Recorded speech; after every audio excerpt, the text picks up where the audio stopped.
తన చావుకు భర్త అత్తింటి వారే కారణమంటూ హైదరాబాద్ గాజుల రామారంలో ఒక వివాహిత బలవన్మరణానికి పాల్పడింది. హైదరాబాద్ గాజుల రామారంలో విషాదం చోటు చేసుకుంది. బలవన్మరణానికి పాల్పడింది వివాహిత అమరావతి. భర్త అత్తింటి వేధింపులే కారణమని లేఖలో పేర్కొంది. చనిపోయే ముందు తన లేఖన ఆవేదనను తెలుపుతూ ఆమె ఒక లేఖ రాసింది.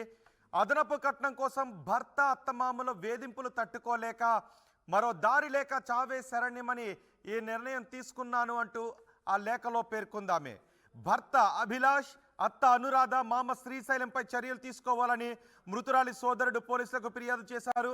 పెళ్లి సమయంలో కట్న కానుకల కింద 550 గ్రాముల బంగారం, 2 కేజీల వెండి, 10 లక్షల రూపాయల నగదు ఇచ్చాం.